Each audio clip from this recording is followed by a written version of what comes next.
વિદ્યાર્થી મિત્રો, આપણે આગળના લેક્ચરની અંદર કોઈ પણ તત્વનો પરમાણુ ક્રમાંક તમને આપેલો હોય તો એ તત્વ છે એ કયા આવર્તનો છે, કયા સમૂહનો છે, કયા વિભાગનો છે, એના વિશે તમને સરસ મજાની વાત કરી હતી. બીજું કે પરમાણુ ક્રમાંક 100 કરતાં વધારે પરમાણુ ક્રમાંક ધરાવતા તત્વો છે એના નામકરણ માટેનું એની પહેલાના લેક્ચરની અંદર સારી રીતે તમે બધાએ અભ્યાસ કર્યો છે. હવે આજે મારે તમને કેટલાક એવા આવર્તનીય ગુણધર્મો એટલે આપ જાણો છો કે આવર્તીયતા અથવા તો આવર્તનીયતા એ શબ્દ શેના માટે વપરાય તો કે જ્યારે કોઈ ચોક્કસ ગ્રુપ હોય, ચોક્કસ એમની વચ્ચેનો ડિફરન્ટ હોય ત્યારે ચોક્કસ, દાખલા તરીકે એક આવર્ત છે, એક આવર્તથી પછી બીજો આવર્ત શરૂ થાય તો એની નીચેનો જે તત્વ છે એના લક્ષણો સમાન મળતા આવતા હોય છે. એટલે એક જ સમૂહના તત્વોના લક્ષણો બધાના સમાન હોય છે. તો એ ચોક્કસ 8 તત્વો કે 18 તત્વો પછીનું જે તત્વ આવતું હોય એમની પછીનું, એમાં એક ચોક્કસ લક્ષણો હોય છે. એના ગલન બિંદુ, એના ઉત્કલન બિંદુ, એની સોફ્ટનેસ, એની ઘનતા, આ બધાય વચ્ચેનો એક સંબંધ દર્શાવતો સમાન લક્ષણો વાળો એક ચોક્કસ ક્રમે એ તત્વ આવતું હોય છે. એની આવર્તનીયતા દર્શાવે છે. તો આવર્તનીયતા દર્શાવવા માટે મારે તમને આજે એક બહુ સરસ મજાનો મુદ્દો જે શીખવાનો છે એ છે પરમાણ્વીય ત્રિજ્યા, પત્રી, પરમાણ્વીય ત્રિજ્યા. હવે મિત્રો, પરમાણ્વીય ત્રિજ્યા એટલે તમે બેઝિક તમારો નોલેજ છે કે 9મા 10મા ધોરણની અંદર તમે ભણી ગયા છો કે આ પરમાણુનું કેન્દ્ર હોય, આની આજુબાજુના શક્તિ સ્તર હોય, અને આ શક્તિ સ્તરમાં અહીં દાખલા તરીકે ઇલેક્ટ્રોન છે. તો આ કેન્દ્રથી, પરમાણુના કેન્દ્રથી બાહ્યતમ કક્ષાના ઇલેક્ટ્રોન, બાહ્યતમ એટલે છેલ્લી કક્ષાના ઇલેક્ટ્રોન વચ્ચેના અંતર જે છે આને આપણે પત્રી નામ આપતા હતા, પરમાણ્વીય ત્રિજ્યા. આમ ફરીવાર આપણે સમજી લઈએ કે પરમાણ્વીય કેન્દ્રથી અથવા તો પરમાણુ કેન્દ્ર કૌંસમાં ન્યુક્લિયસ, પરમાણુ કેન્દ્ર એટલે ન્યુક્લિયસ, ન્યુક્લિયસથી બાહ્યતમ કક્ષાના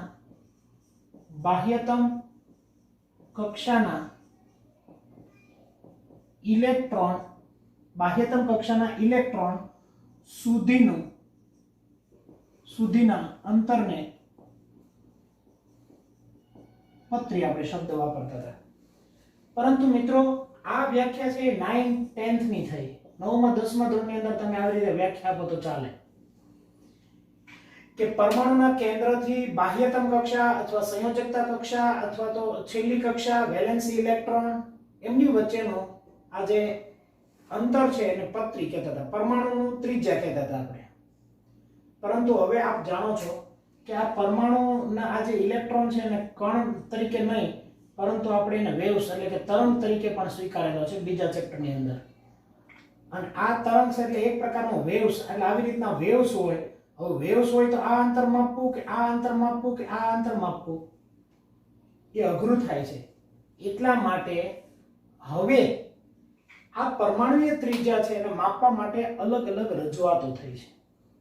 આ સાચી જ વાત છે કે કેન્દ્રથી બાહ્યતમ કક્ષાના ઇલેક્ટ્રોન સુધીનું અંતર એ પત્રી થયું, પરમાણુ ત્રિજ્યા થાય. પરંતુ પરમાણુય ત્રિજ્યા સમજાવવા માટે જુદી જુદી મેથડો અપનાવવામાં આવે છે. જુદા જુદા રાસાયણિક બંધના આકર્ષણને આધારે એમની પરમાણુય ત્રિજ્યા છે એ બંધને આધારે, આમ તો બંધના પ્રકારને આધારે પરમાણુય ત્રિજ્યા જુદી જુદી રીતે માપવામાં આવે છે. દાખલા તરીકે હું તમને સમજાવું છું. એક સહસંયોજક ત્રિજ્યા હોય, સહસંયોજક ત્રિજ્યા, એક વાન ડર વાલ્સ ત્રિજ્યા હોય, વાન ડર વાલ્સ ત્રિજ્યા હોય, ત્રીજી ધાત્વીય ત્રિજ્યા હોય, મેટાલિક બોન્ડ,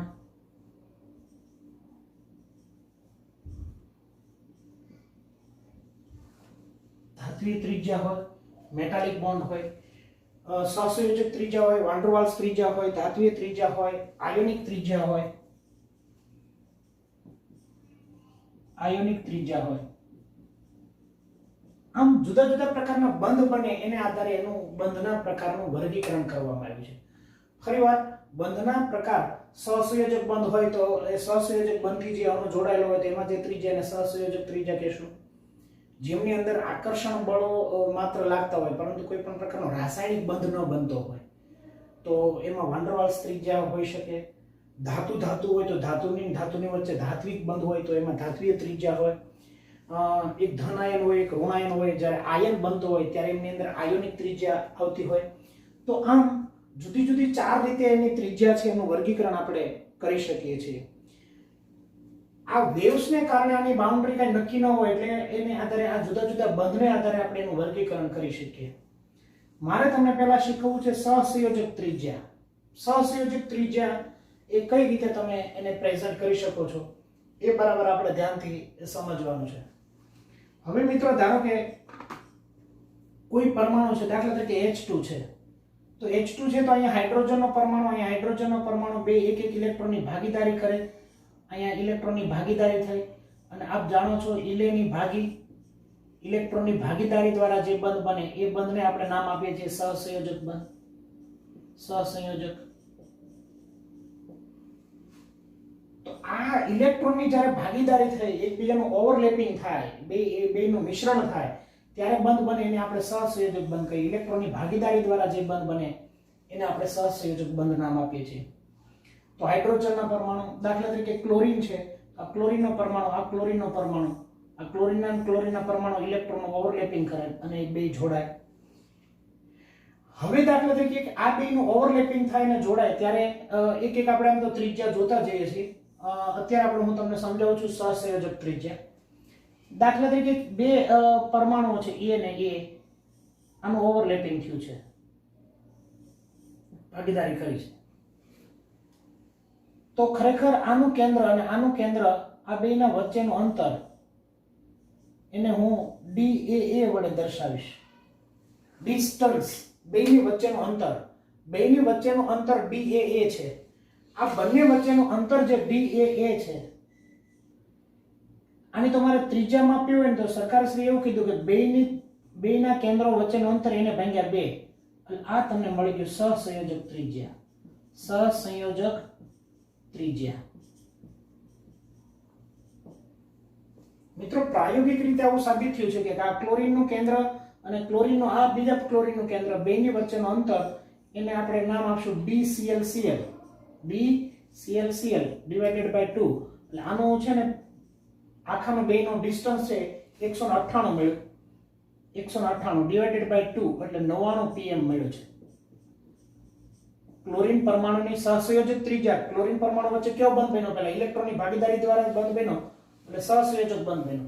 તો સહસંયોજક બંધ બન્યો એટલે એને ત્રિજ્યાને આપણે નામ આપશું સહસંયોજક ત્રિજ્યા. તો સહસંયોજક ત્રિજ્યા જે છે એ સહસંયોજક ત્રિજ્યા કેટલી છે? ક્લોરીનની સહસંયોજક ત્રિજ્યા કેટલી છે? તો કે 99 pm. pm એટલે પાઇકોમીટર. પાઇકો એટલે તમને ખબર છે 10⁻12 મીટર. તો આ બધી વસ્તુ છે તમને ખ્યાલ છે કે આવી રીતે સહસંયોજક પરમાણુ હોય તેની અંદરની સહસંયોજક ત્રિજ્યા હોય. પણ આવું જ્યારે બંને પરમાણુઓ છે એની વિદ્યુત ઋણતા જ્યારે સમાન હોય, બંને પરમાણુની વિદ્યુત ઋણતા સમાન હોય ત્યારે આ શક્ય બને. બેની ઇલેક્ટ્રોન આકર્ષવાની ક્ષમતા એક સમાન હોય. વિદ્યુત ઋણતા એટલે આખો આપણે આ ચેપ્ટરની અંદર વિદ્યુત ઋણતા આખો લેક્ચર એક ભણવાનો છે. ઇલેક્ટ્રોનેગેટિવિટી, વિદ્યુત ઋણતા. તો વિદ્યુત ઋણતા એટલે બેને વિદ્યુત ઋણતા એટલે તમે જાણો છો કે બંધના ઇલેક્ટ્રોન જે હોય, બંધના ઇલેક્ટ્રોન એને આકર્ષવાની ક્ષમતા, કેપેસિટી, એની વિદ્યુત ઋણતા થઈ, ઇલેક્ટ્રોનેગેટિવિટી. તો બે પરમાણુ સરખા છે તો બંનેની ઇલેક્ટ્રોન આકર્ષવાની ક્ષમતા સમાન જ હશે.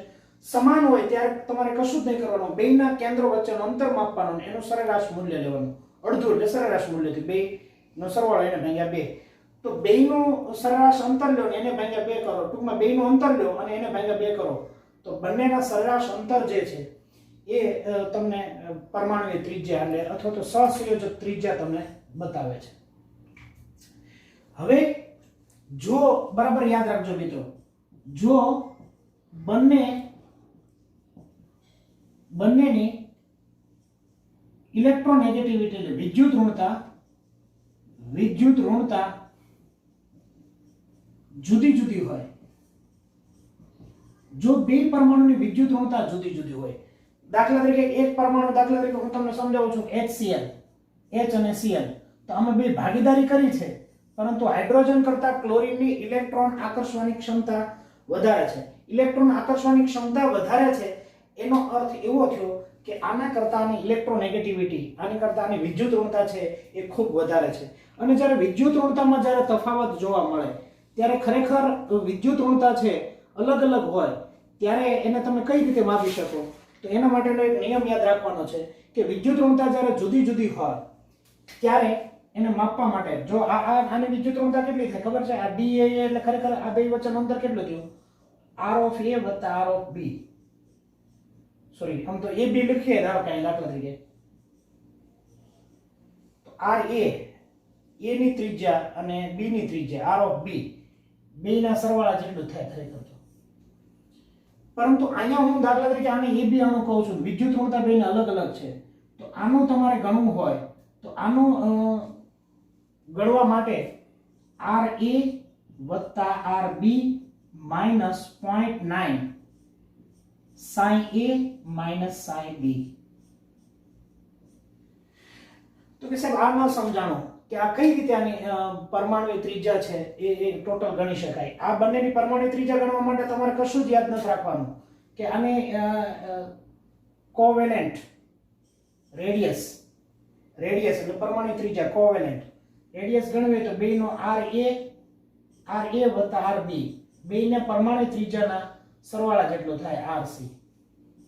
પરંતુ જ્યારે તફાવત હોય ત્યારે શું કરવાનું? તો કે RA વત્તા RB માંથી થોડોક બાદ કરવાનું. શા માટે બાદ કરવાનું? તો તમે જાણો છો કે આની હાઇડ્રોજનના ઇલેક્ટ્રોનને વધારે ખેંચી લેશે એટલે આની જે સરફેસ એરિયા છે કે ઇલેક્ટ્રોનને જે ઘૂમવા માટેનો અવકાશ છે એ થોડો ઘટશે. અને 0.9 sin A એટલે A છે ને એનું તરંગ વિધેય છે. આ sin બતાવે છે, sin A અને sin B. અથવા તો આપણે આમાં sin તરીકે આપણે ખરેખર અહીંયા આપણે ઇલેક્ટ્રોનેગેટિવિટી લેવાની છે. EA એટલે A ની વિદ્યુત ઋણતા, EN એટલે ઇલેક્ટ્રોનેગેટિવિટી વિદ્યુત ઋણતા. તો અહીંયા તમને બે પરમાણુની વિદ્યુત ઋણતા આપી કે A પરમાણુ અને B પરમાણુની વિદ્યુત ઋણતા આપેલી છે અને આખી તમને બેની વચ્ચેનું અંતર આપેલું છે. તો RA બેમાંથી એક આપી દે તમને કે A ની ત્રિજ્યા આપી દે તો તમને એના પરથી B ની ત્રિજ્યા મળે અને B ની ત્રિજ્યા આપી દે તો એના પરથી A ની ત્રિજ્યા મળે. તો ખરેખર આ ડિસ્ટન્સ કેટલું થાય? તો આ ડિસ્ટન્સ છે RA વત્તા RB minus 0.9 sin A minus sin B. sin એટલે વિદ્યુત ઋણતા, A ની વિદ્યુત ઋણતા અને B ની વિદ્યુત ઋણતા. તો મિત્રો આ તમારે બરાબર તૈયાર કરવાનું છે સહસંયોજક ત્રિજ્યાનો. ફરીવાર પરમાણુ ત્રિજ્યા એટલે પરમાણુના કેન્દ્રથી સંયોજકતા ઇલેક્ટ્રોન વચ્ચેનું જે અંતર છે એને એની પરમાણુ ત્રિજ્યા કહેવાય. પરંતુ ઇલેક્ટ્રોન છે એ વેવ ફોર્મમાં હોય એટલે એનું ખરેખર ચોક્કસ અંતર તમને ન જાણવા મળે. એટલા માટે જુદા જુદા બંધને આધારે એનું વર્ગીકરણ આપણે ચાર રીતે કર્યું: સહસંયોજક ત્રિજ્યા, આયોનિક ત્રિજ્યા, વાન ડેર વાલ્સ ત્રિજ્યા, ધાત્વિય ત્રિજ્યા. એમાં પહેલું હું તમને સમજાવ્યું છે સહસંયોજક ત્રિજ્યા, જેમની અંદર ઇલેક્ટ્રોનની ભાગીદારી થતી હોય એમાં જે બંધ બનીને સહસંયોજક બંધ કહેવાય. સહસંયોજક બંધમાં ઇલેક્ટ્રોનનું ઓવરલેપિંગ થાય તો એનું તમારે ત્રિજ્યા માપી તો બેના કેન્દ્રો વચ્ચેનું અંતર કરવાનું, એને ભાગ્યા 2 કરવાના એટલે એ તમને સરેરાશ અંતર મળી જાય. એ સહસંયોજક ત્રિજ્યા તમને મળી ગયું. ક્લોરીન છે તો એના બે કેન્દ્રો વચ્ચેનું અંતર કેટલું છે? ક્લોરીનના બે કેન્દ્રો વચ્ચેનું અંતર કેટલું છે? તમે મને કહેતો ફટાફટ. તો કે સાહેબ 198 pm છે. પરંતુ ક્લોરીનનું પરમાણુ ત્રિજ્યા તમે ગણવા જાઓ તો 99 pm છે. અને આ એક વસ્તુને બરાબર યાદ રાખવાની છે. આ બેની વિદ્યુત ઋણતા સમાન છે, બે પરમાણુ સમાન છે એટલે વિદ્યુત ઋણતા સમાન છે. પરંતુ ઘણીવાર એવું બને કે જ્યારે વિદ્યુત ઋણતા બેની જુદી જુદી હોય, ઇલેક્ટ્રોન આકર્ષવાની ક્ષમતા જુદી જુદી હોય ત્યારે તમારું સૂત્ર છે એ આની વચ્ચેનો ડિસ્ટન્સ છે એ RA વત્તા RB આના જેટલું નહીં થાય. આમ તો ખરેખર RA વત્તા RB ડિવાઇડેડ બાય 2 થશે, એટલું નહીં થાય. પરંતુ આમાંથી થોડુંક અંતર માઇનસ થશે. RA વત્તા RB પહેલાની ત્રિજ્યા વત્તા બીજાની ત્રિજ્યામાંથી 0.9 sin A minus sin B એટલે પહેલાનો A પરમાણુ છે એની વિદ્યુત ઋણતા અને B પરમાણુની વિદ્યુત ઋણતા એને ગુણ્યા 0.9. એટલી વસ્તુ આ તમારા બંને પરમાણુની વિદ્યુત ઋણતા જ્યારે જુદી જુદી હોય ત્યારે તમે આને લખી શકો. તો એટલું પહેલા બોર્ડ વર્ક બરાબર તૈયાર કરી નાખો અને પછી તમને બીજું શીખવું છે. મિત્રો હવે આપણે જોઈએ વાન ડેર વાલ્સ ત્રિજ્યા. વાન ડેર વાલ્સ એટલે શું? તો કે વાન્ડરવાલ્સ નામના વૈજ્ઞાનિકે એક બહુ સરસ મજાની વાત કરી કે કોઈ પણ બે પરમાણુ નજીક નજીક હોય એની વચ્ચે એક પ્રકારનું આકર્ષણ બળ લાગતું હોય. આખા વિશ્વની અંદર આ બળ પ્રવર્તતું જ હોય. કોઈ પણ બે પદાર્થો એની વચ્ચે નિર્બળ પ્રકારનું આકર્ષણ બળ લાગતું હોય. આવા બળને એને નામ આપ્યું વાન્ડરવાલ્સ. વાન્ડરવાલ્સ નામના વૈજ્ઞાનિકે જે આકર્ષણ લાગ્યું એને વાન્ડરવાલ્સ આકર્ષણ બળ નામ આપ્યું. તો કે એવું કેમ બને? તો કે જ્યારે કોઈ બે અણુઓ બાજુમાં આવ્યા છે, દાખલા તરીકે હું આ હાઇડ્રોજનનો અણુ છે, આ બીજો હાઇડ્રોજનનો અણુ છે, આ હાઇડ્રોજનનો અણુ છે, આ હાઇડ્રોજનનો અણુ છે. બે અણુ વચ્ચે એક પ્રકારનું આકર્ષણ બળ તો લાગતું હોય ને લાગતું જ હોય. તો કે કેમ? તો કે કોઈ પણ પરમાણુ હોય એની બાહ્યતમ કક્ષામાં ઇલેક્ટ્રોન હોય, અહીંયા બાહ્યતમ કક્ષામાં ઇલેક્ટ્રોન હોય. ઇલેક્ટ્રોન અને કેન્દ્ર વચ્ચે આકર્ષણ લાગતું હોય. તો આવું નિર્બળ પ્રકારનું જે આકર્ષણ બળ લાગે એને આપણે નામ આપ્યું છે વાન્ડરવાલ્સ આકર્ષણ બળ. અને આ જે વાન્ડરવાલ્સ આકર્ષણ બળ છે એમાં જે એક પ્રકારનું આકર્ષણ બળનું નામ જ બીજું નામ બંધ કહી શકાય. તો આ કઈ રીતે ગણી શકાય? તો દાખલા તરીકે આને આપણે લખી શકાય DH2 અને H2. DH2H2. આની મારે ત્રિજ્યા માપવી હોય તો ત્રિજ્યા માપવી હોય તો ડિવાઇડેડ બાય 2 કરો એટલે આ તમને મળી જાય વાન્ડરવાલ્સ ત્રિજ્યા. વાન્ડરવાલ્સ ત્રિજ્યા તમને મળી જાય. રેડિયસ એટલે ત્રિજ્યા આપણને વાન્ડરવાલ્સ ત્રિજ્યા આ પ્રાપ્ત થાય. દાખલા તરીકે મારી પાસે આ બે અણુ છે. દાખલા તરીકે આ A છે, આ B છે. આ બીજો કોઈ અણુ છે એનો આ B પાર્ટ છે, આ A છે. તો આમની વચ્ચે આને વચ્ચે કોઈ પણ બે અણુ હોય એની વચ્ચે આકર્ષણ બળ લાગતું હોય. આ બળ છે ને એ સાર્વત્રિક છે, યુનિવર્સ, અત્ર તત્ર સર્વત્ર બધે જ લાગતું હોય. આ બળ એવું છે. આ બળને દાખલા તરીકે મારે B અને B વચ્ચેનું બળ ગણવું હોય તો આને હું લખી શકું DBB ડિવાઇડેડ બાય 2. તો આ મને મળી ગયું R વાન્ડરવાલ્સ. તો આવી રીતે દાખલા તરીકે આની બાજુમાં કોઈ ત્રીજો અણુ છે તો ત્રીજો અણુ દાખલા તરીકે A છે, અહીંયા આ B છે. તો આની નાની વચ્ચેનું આકર્ષણ બળ લાગતું હોય તો તમારે શું કરવાનું? તો આનું કેન્દ્ર, આ A નું કેન્દ્ર, આ બેના કેન્દ્ર, એટલે આને હું નામ આપીશ DAA ડિવાઇડેડ બાય 2. આ તમને મળી ગયું R વાન્ડરવાલ્સ. તો આને આપણે નામ આપશું વાન્ડરવાલ્સ ત્રિજ્યા. તો આવી રીતે કોઈ અણુઓ હોય કે જેમાં ધ્રુવ નથી બનતા, બિન ધ્રુવીય અણુઓ હોય, તો બિન ધ્રુવીય જેમાં ધ્રુવે ન બનતા હોય તો એમની અંદર એક પ્રકારનું એક આકર્ષણ બળ લાગતું હોય જેને વાન્ડરવાલ્સ આકર્ષણ બળ નામ આપણે આપીએ છીએ. અને આ જે વાન્ડરવાલ્સ છે એ વાન્ડરવાલ્સ ત્રિજ્યા ટૂંકમાં બેના કેન્દ્રો વચ્ચેનું અંતર એને ભાગ્યા 2. હવે આના ઉપરથી તમને એટલી વસ્તુનો તો ખ્યાલ ચોક્કસ આવી શકે કે વાન્ડરવાલ્સ ત્રિજ્યા છે એ ખરેખર શેના માટે છે? તો આ વાન્ડરવાલ્સ ત્રિજ્યાનો ખાસ કરીને ઉપયોગિતા જે છે ને એ કોના માટે છે? તો કે વાન્ડરવાલ્સ ત્રિજ્યા છે ને એની ઉપયોગિતા છે નિષ્ક્રિય વાયુ માટે છે. નિષ્ક્રિય વાયુ, ઉમદા વાયુ, ઇનર્ટ ગેસ. આપ જાણો છો નિષ્ક્રિય વાયુ છે કે દાખલા તરીકે નિયોન છે તો નિયોન અને નિયોનના અણુઓ વચ્ચે છે કોઈ બંધ નથી બનતો, કોઈ રાસાયણિક બંધ શક્ય નથી, કોઈ આયોનિક બંધ નથી, સહસંયોજક બંધ નથી. તો આવા અણુઓ છે ત્યારે એની વચ્ચે એક નિર્બળ પ્રકારનું આકર્ષણ બળ તો લાગતું જ હોય. વિશ્વના કોઈ પણ બેની વચ્ચે નિર્બળ પ્રકારનું આકર્ષણ બળ તો લાગતું જ હોય. આ જે આકર્ષણ બળ છે એને આપણે નામ આપશું વાન્ડરવાલ્સ. એ વાન્ડરવાલ્સ આકર્ષણ બળ એવું નામ થયું છે. અને એ વાન્ડરવાલ્સ આકર્ષણ બળને આપણે આ બેનું ગણશું તો આની વચ્ચેનું તમે ત્રિજ્યા માપી હોય તો DNE નિયોન ડિવાઇડેડ બાય 2. આ તમારું વાન્ડરવાલ્સ ત્રિજ્યા થયું. તો આવી રીતે ગણી શકાય. હવે આના ઉપરથી એક બહુ સરસ મજાનો તમને પ્રશ્ન પૂછું છું.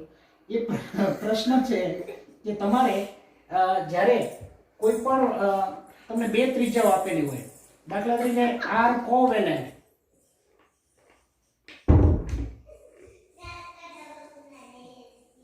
R કોવેલેન્ટ, સહસંયોજક ત્રિજ્યા,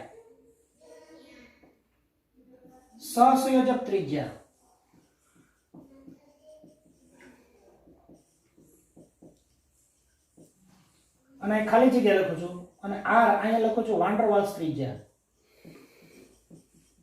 વાન્ડરવાલ્સ ત્રિજ્યા. આ બે ત્રિજ્યા તમને આપેલી હોય તો આમાં કોની ત્રિજ્યા વધારે થાય કોની ઓછી થાય? તો તમે જો સરખું વ્યવસ્થિત ભણ્યા હો તો તમને ખબર પડે કે સહસંયોજક ત્રિજ્યામાં બે પરમાણુનું ઓવરલેપિંગ થાય અને એની વચ્ચેનું અંતર આવે, એટલું અંતર આવે. અને જ્યારે વાન ડર વાલ્સ છે બે અણુ થોડા થોડા દૂર રહે અમુક ચોક્કસ અંતરે, એની વચ્ચેનું આ બેના કેન્દ્ર વચ્ચેનું અંતર આવે. તો આપ જાણો છો કે વાન ડર વાલ્સ કરતા સહસંયોજક ત્રિજ્યા કરતા વાન ડર વાલ્સ ત્રિજ્યા હંમેશા મોટી હોય, કારણ કે આમાં ઓવરલેપિંગ થાય છે, એકાબીજાની ઉપર અધ્યારોપિત થાય છે, ગોઠવાય છે. જ્યારે આમાં અમુક ચોક્કસ અંતરે દૂર રહે છે અને એની વચ્ચેનું અંતર છે, એટલે આ અંતર મોટું હોય હંમેશા, આ અંતર નાનું હોય. તો જ્યારે આવો સંબંધ પૂછાય, આ બહુ અગત્યની વસ્તુ છે કે આર એટલે પરમાણુ ત્રિજ્યા, રેડિયસ ઓફ કોવેલેન્ટ અને રેડિયસ ઓફ વાન ડર વાલ્સ. તો વાન ડર વાલ્સ રેડિયસ છે એ હંમેશા મોટી હોય અને કોવેલેન્ટ રેડિયસ છે એ હંમેશા ઓછી હોય. એટલે આ એક સંબંધ તમે બરાબર મગજમાં સેટ કરી રાખજો. હવે મારે તમને જે સમજાવવાનું છે, આ મારા ખ્યાલ મુજબ વાન ડર વાલ્સ વિશે તમને સમજાઈ ગયું. અને આ વાન ડર વાલ્સ માત્ર ખાસ કરીને નિષ્ક્રિય વાયુ હોય કે જેમની વચ્ચે કોઈ રાસાયણિક બંધ જ નથી બનતા, એમની અંદર એક નિર્બળ પ્રકારનું આકર્ષણ બળ પ્રવર્તતું હોય, એની માટે આ વાન ડર વાલ્સ ત્રિજ્યા છે એ ખૂબ અગત્યની હોય છે. હવે મારે તમને જે શીખવાડવાનું છે એ છે ધાત્વીય ત્રિજ્યા. બરાબર સમજો, ધાત્વીય ત્રિજ્યા. ધાત્વીય ત્રિજ્યા, ધાત્વીય ત્રિજ્યા આપણે કોને કહીશું? મેટાલિક.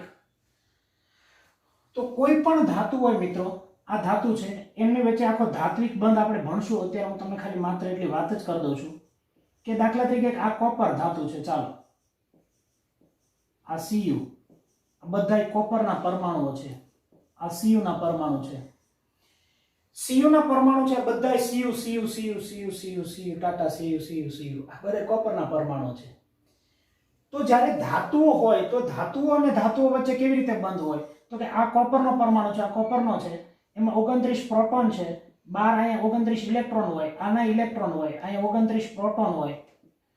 આ ઇલેક્ટ્રોન છે ને છેલ્લી કક્ષાનો, આ છેલ્લી કક્ષાનો હાવ, એ છેલ્લી કક્ષાનો હાવ છેલ્લી કક્ષાનો ઇલેક્ટ્રોન હોય, એ બધે મુક્ત હોય. આ ઇલેક્ટ્રોનને સંયોજકતા ઇલેક્ટ્રોન કહેવાય, સંયોજકતા ઇલેક્ટ્રોન કહેવાય, મુક્ત ઇલેક્ટ્રોન પણ કહેવાય, બાહ્યતમ કક્ષાનો ઇલેક્ટ્રોન કહેવાય, બાહ્યતમ કક્ષાનો ઇલેક્ટ્રોન પણ કહેવાય, છેલ્લી કક્ષાનો ઇલેક્ટ્રોન પણ કહેવાય, છેલ્લી કક્ષાનો ઇલેક્ટ્રોન પણ કહેવાય, રખડેલના પેટનો ઇલેક્ટ્રોન કહેવાય. આ ઇલેક્ટ્રોન ગમેના ફરતો હોય, ગમેના અત્ર છેલ્લી કક્ષાના ઇલેક્ટ્રોન બધા હોય. એટલે આ ઇલેક્ટ્રોનને આના કેન્દ્ર પ્રત્યે તો આકર્ષણ હોય જ, સાથે સાથે આ ઇલેક્ટ્રોન અહીં નજીક આવે તો આના કેન્દ્ર આરે આકર્ષણ લગાડતો જાય મારો બેટો. આ ઇલેક્ટ્રોન અહીં નજીક આવે તો આના કેન્દ્ર બાજુ આકર્ષણ લગાડે. તો આવું ધાતુના બાહ્યતમ કક્ષાના ઇલેક્ટ્રોન અને કેન્દ્ર, બરાબર શબ્દ સમજો, બાહ્યતમ કક્ષાના ઇલેક્ટ્રોન અને કેન્દ્ર વચ્ચે નું આકર્ષણ, એનું નામ જ ધાત્વીય બંધ. એને ધાત્વીય આકર્ષણ કહેવાય અથવા તો ધાત્વીય બંધ કહેવાય. ફોર એક્ઝામ્પલ, મેં અત્યારે અહીંયા Cu ના બે પરમાણુ લીધા, આ Cu ના બે પરમાણુ, Cu. તો પ્રાયોગિક રીતે સાબિત થયું છે કે આ બેના કેન્દ્ર, આ બેનું તમારે ડિસ્ટન્સ માપો તો ડિસ્ટન્સ Cu by 2 અને આ પરમાણુ ત્રિજ્યા મળે R, મેટાલિક ધાત્વીય ત્રિજ્યા. તો આ ધાત્વીય ત્રિજ્યા પ્રાયોગિક રીતે સાબિત થયું છે કે આનો છે ને વચ્ચેનું અંતર 256 pm હોય, એને ભાગ્યા 2 કરો એટલે 128 pm સાબિત થયું છે. Cu અને Cu વચ્ચેનું અંતર 128 pm પ્રાયોગિક રીતે સાબિત થયું છે. તો આવા ધાતુના બે ધાતુ વચ્ચેનું અંતર છે એનો અડધું મૂલ્ય કરો તમને ધાત્વીય ત્રિજ્યા મળે. હવે આના પરથી ત્રીજો પ્રશ્ન આમાં હું પૂછી શકું, સહસંયોજક ત્રિજ્યા, વાન ડર વાલ્સ ત્રિજ્યા અને ધાત્વીય ત્રિજ્યાનો તમને ક્રમ પૂછાય તો શું કહી શકાય? તો તમને ખબર છે વાન ડર વાલ્સ ત્રિજ્યામાં અણુઓ દૂર હોય છે એટલે સૌથી મોટી હોય, એનાથી નજીક ધાત્વીયમાં હોય. જો ધાત્વીય પરમાણુ થોડા નજીક છે અને સૌથી અંદર ઓવરલેપિંગ થયું એટલે આ અંતર હાવ ઘટી જાય, એ સહસંયોજક. એટલે આના ઉપરથી બહુ સરસ મજાનો હું અહીં એક મુદ્દો લખી દઉં છું, ખાસ યાદ રાખજો કે આ સૌથી વધારે મોટી કોની? તો કે આ વાન ડર વાલ્સ ત્રિજ્યા છે એ સૌથી મોટી. એનાથી નાની તો તો કે ધાત્વીય ત્રિજ્યા. ધાત્વીય ત્રિજ્યાથી નાની, તો કે સાહેબ ધાત્વીય ત્રિજ્યાથી નાની હોય એ છે સહસંયોજક ત્રિજ્યા. સહસંયોજક ત્રિજ્યા. તો આવી રીતે ધાતુ ધાતુ વચ્ચે જે બંધ બને એને ધાત્વિક બંધ કહેવાય. ધાત્વિક બંધ એટલે બે કેન્દ્રોના વચ્ચેનો અંતર એને ભાગ્યા 2 એટલે એની ધાત્વિક ત્રિજ્યા મળે છે. ધાત્વિક ત્રિજ્યા વાન ડેર વાલ્સ ત્રિજ્યા કરતા નાની હોય પરંતુ સહસંયોજક ત્રિજ્યા કરતા થોડી મોટી હોય. તો આ વસ્તુને તમારે બરાબર તૈયાર કરવાનો છે. એટલે હવે આ પરમાણુય ત્રિજ્યાની થોડીક મેં તમને બેઝિક વાતો કરી. આવતે વખતે આપણે આવતા લેક્ચરની અંદર જ્યારે જોશું ત્યારે સમૂહમાં ઉપરથી નીચે તરફ જતા પરમાણુ ત્રિજ્યામાં શું ફેરફારો થાય, આવર્તમાં ડાબીથી જમણી બાજુ જતા પરમાણુ ત્રિજ્યામાં કયા કયા ફેરફારો થાય, ક્યાં ક્યાં પરમાણુ ત્રિજ્યામાં કયા કયા વસ્તુનો થોડો ડિફરન્ટો આવતા હોય, એ બધા જ મુદ્દાઓ છે એ આવતા લેક્ચરની અંદર આપણે સરસ મજાના જોવાના છે. એટલે આ બરાબર કંઠસ્થ બરાબર તૈયાર કરી નાખવાનું છે લખીને.